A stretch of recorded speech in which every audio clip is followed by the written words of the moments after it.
Decades ago, Myanmar began isolating itself from the global community, effectively halting national progress and initiating a less than positive transformation.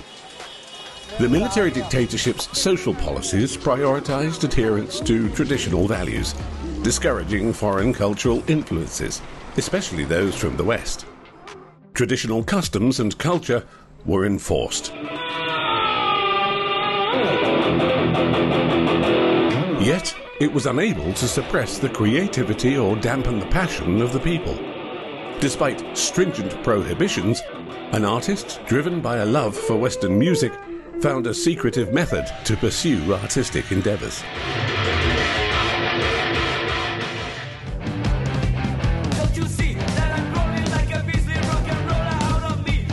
The sound of electric guitars and powerful drums resonate in perfect harmony with the pronounced vocals of the singer. The rhythm of the music stirs strong emotions, and the stage lights create a mesmerizing spectacle, inducing the audience to cheer with satisfaction.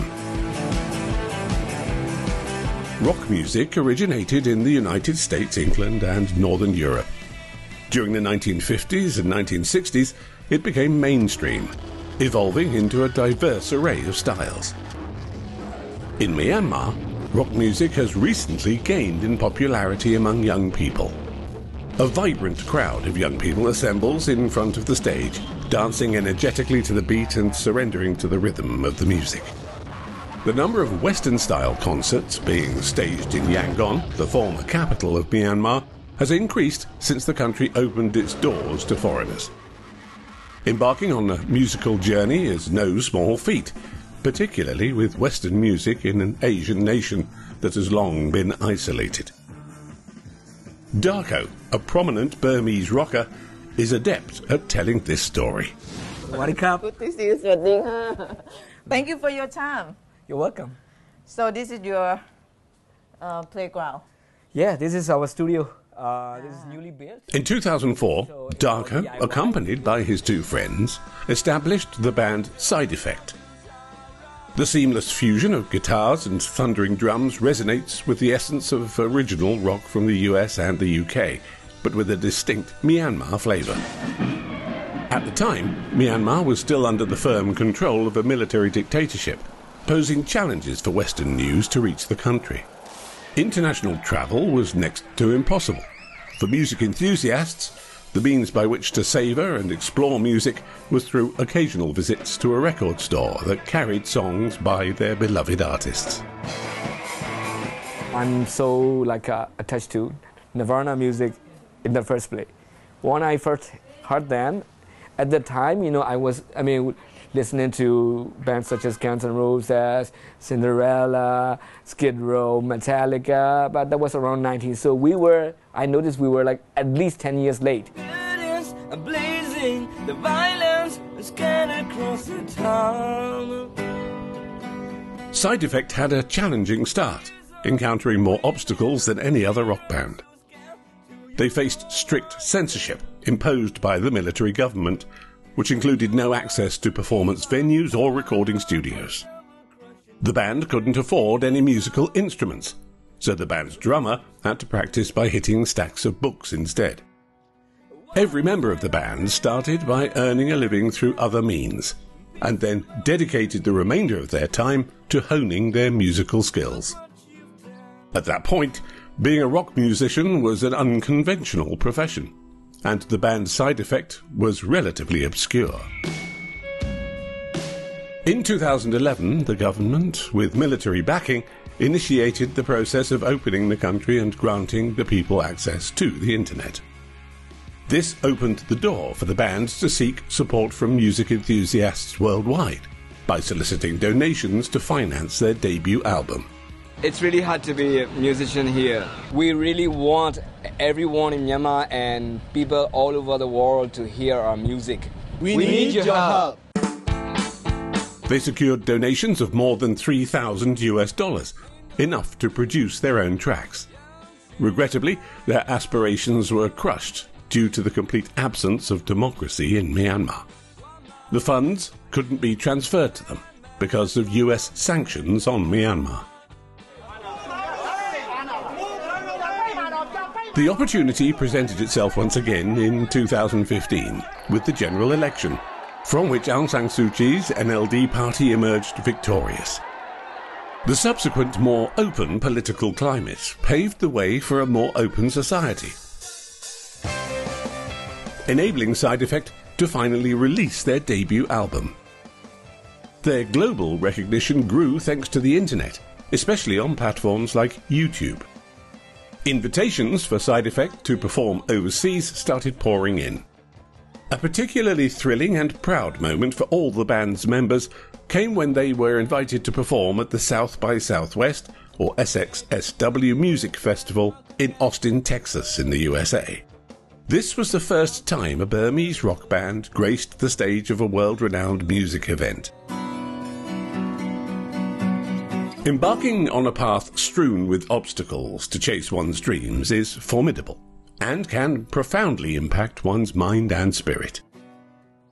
For Darko, the struggle for rock music and Western culture in Burma's secluded Asian society brought him almost to the point of giving up numerous times. The pressure, confusion and deep sadness he felt became so overwhelming that he nearly reached breaking point. In the throes of severe mental decline, he penned a farewell note and contemplated the possibility of ending his life. It was, however, a song that ultimately turned Darko's life around and saved his soul. Just right before I was jumping off, and then I was like thinking, okay, now in a few minutes, my life is about to end, and what I would do before I die. And then only one thought only came in my mind, I want to listen to music, a song, and then I'll be fine. And then I put on the music, and I play the music, and that 3 or 4 minutes changed my feeling at all. At the time, I had a feeling of something like connectedness, but maybe they don't even know that I existed here in Myanmar. But it made me feel like, at least I'm living on the same planet with them, with these amazing musicians, with these incredible guys who made this incredible music. That made me feel good, and that made me like not to want to die. In the melody and the message, Darko found a compelling reason to embrace life and use music to help people, especially those stuck in severe poverty and marginalized within society. Look what you've done. If you want to see more great content from all over the world, please like the video, subscribe to our channel and hit the bell icon. Thank you.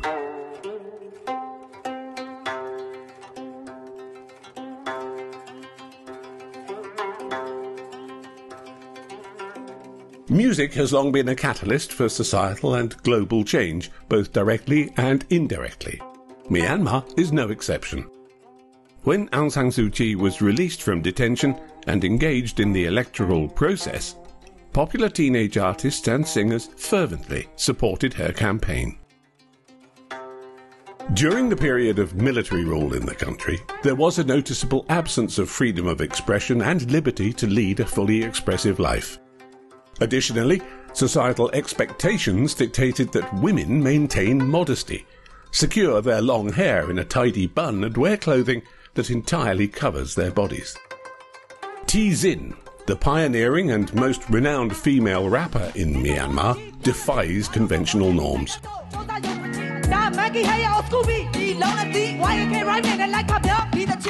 In a society where the majority of women adhere to traditional attire, a sarong-like tube of cloth covering their feet, long-sleeved shirts that extend to the elbows, and maintain the customary long hair, T-Zin stands out. Her nonconformist appearance includes short hair and proudly displayed tattoos on her hands, arms, and other parts of her body. Her wardrobe consists of dark, modern attire that deviates from the typical clothing worn by Burmese women. T-Zin noted that societal disapproval stems from her appearance, as she doesn't conform to the modest appearance of other Burmese women. Opting for trousers, being adorned with tattoos and sporting a unique hairstyle, she brings a masculine and fiercely distinct energy to her stage performances. Unfortunately, these qualities are a challenge for some to appreciate, leading to prejudice. Critics claim that she does not adhere to their perception of how a woman should lead her life.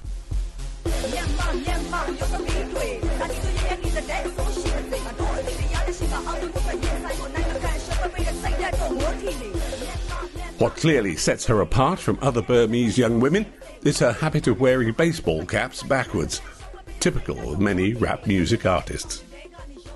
Tizin began her career as a rapper in 2004, when it was hard to introduce outside cultural experiences to this country, let alone the concept of a rapper. At that time, she paid little attention to biases. When faced with discrimination, she chose to ignore it and focused on her passion for rapping and songwriting. She didn't dwell on negative words. Instead, she skillfully incorporated the insulting and biased language into the lyrics of her songs.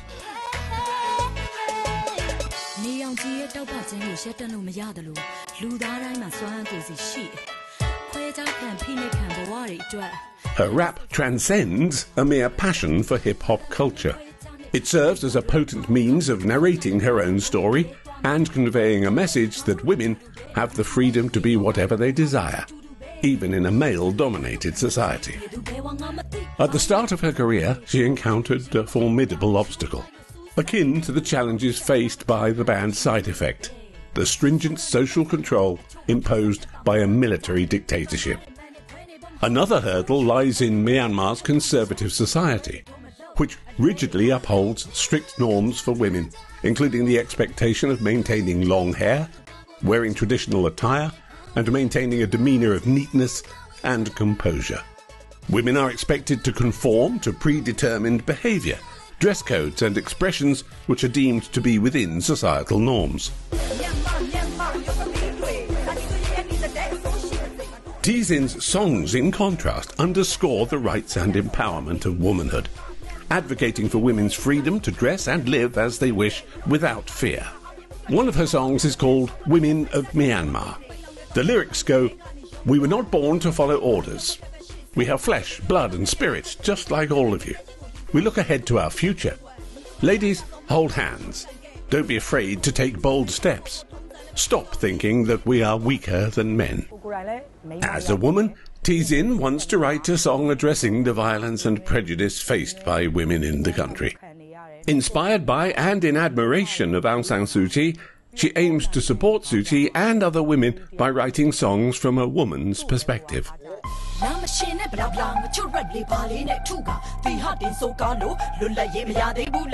Tizin is recognised as a somewhat rebellious musician, and her notoriety caught the attention of Western media, culminating in her appearance on MTV. Even though there's a cautious approach to rapping explicitly about politics, addressing women's rights in her music carries significant weight, especially when Aung San Suu Kyi is under house arrest. Behind the scenes, Tizin's covert objective is to compose songs advocating for Suu Kyi's freedom. The journey of Western music artists in Myanmar is much the same. They must clandestinely produce and release their works, avoiding the vigilant gaze of authorities. Additionally, the music market is limited, lacking significant financial support. Tizin, to support her music endeavours, uses her skills as a sound engineer to earn a living. When gearing up for the release of a new album, she dedicates the majority of her time to a compact recording studio, collaborating closely with her production team. Culturally, rap transcends some other genres of music. It is representative of the rebellious sentiments of a community, serving as a tool for self-expression. Tizin's music goes beyond mere entertainment. It delves, perhaps carefully, into political and social issues, addressing them nonetheless with clarity and candour. She is among the artists who openly urged people to vote for Aung San Suu Kyi in the elections.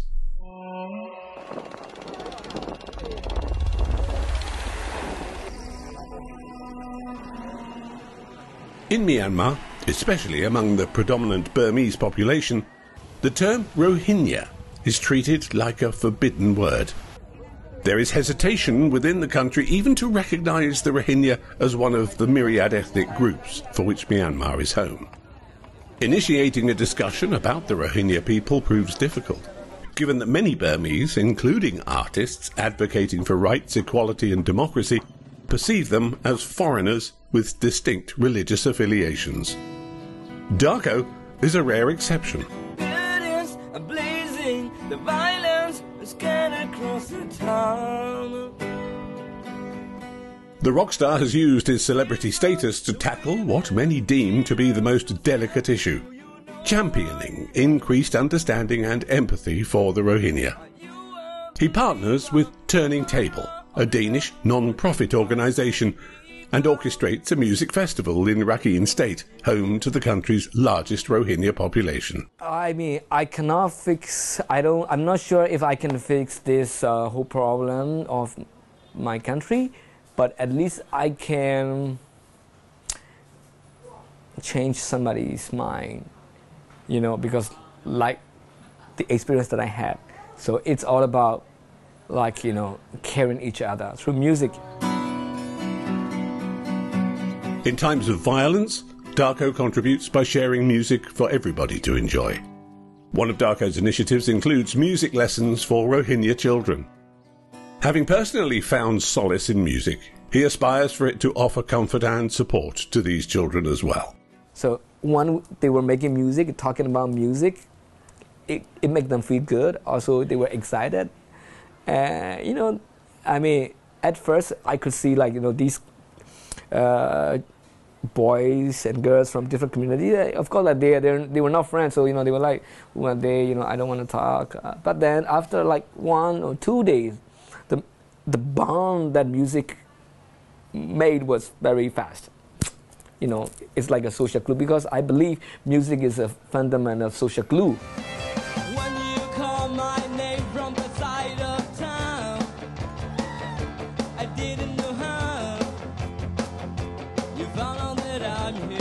Darko and the Side Effect members now have increased opportunities to perform live in diverse venues, as the political climate in Myanmar becomes more relaxed, accompanied by an expansion of freedoms.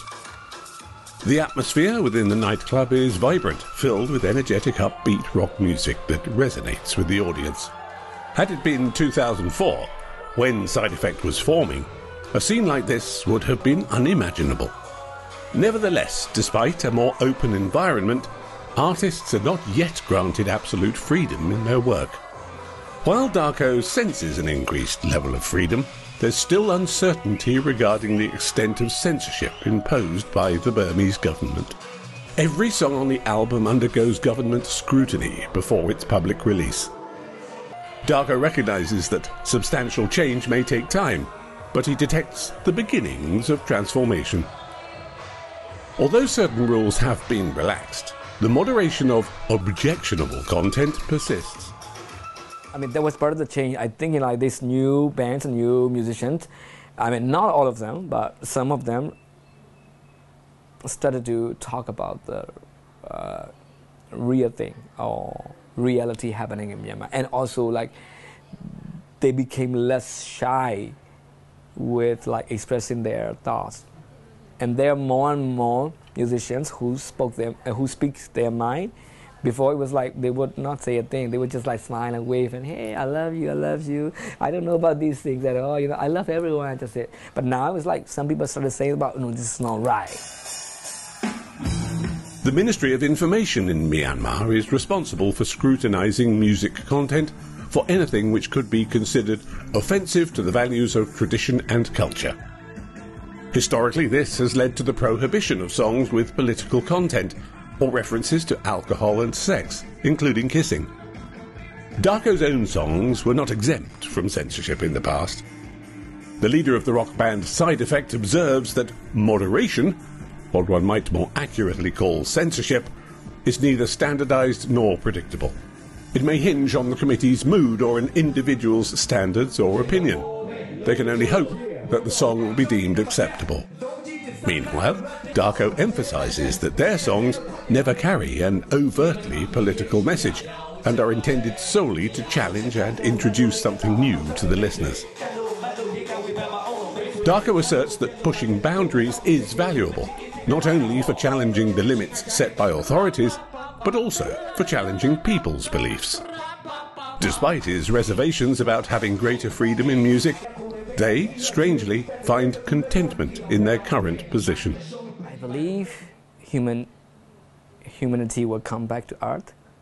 I think, it's not only the Myanmar's problem with this racism and all these issues, or Islamophobia.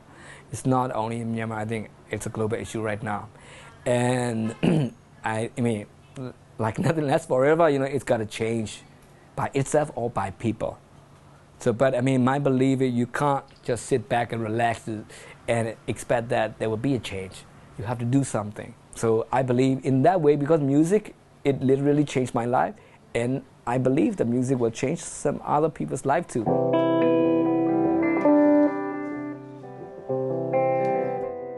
Darko, clad in a plain black t-shirt and well-fitted blue jeans, prepares a guitar and a sizable amplifier to perform a live song for us. His hair is neatly trimmed and he sports ordinary attire, presenting a simple personality. He defies the conventional image of rock singers, who often attempt to attract public attention through their couture and grooming, or lack thereof. For Darko, the focus is and should be on the music he performs passionately. War is at your hands now. Peace is what we need. Look what you've done. The 2015 general election in Myanmar was highly anticipated, and there was hope that it would bring new changes to a country that had been ruled by a military dictatorship for more than 50 years. Within the community of rock enthusiasts representing the new generation in Myanmar, there is anticipation of the freedom to play and listen to the music about which they're so passionate. On February the 1st, 2021, however, General Min Aung Hlaing orchestrated a military coup, seizing control from the elected civilian government. This led to the arrests of protesters and individuals who openly criticised the government. Presently, censorship has expanded to encompass news outlets, media and social platforms, depriving people of the freedom to engage with the music they cherish. The consequences of the coup are far-reaching, affecting even the vibrant and flourishing culture of the nation. More than 2 years on, the erosion of freedoms in Myanmar continues. Nevertheless, numerous musicians continue to resist, using their voices to instigate change in the country and reclaim their freedom.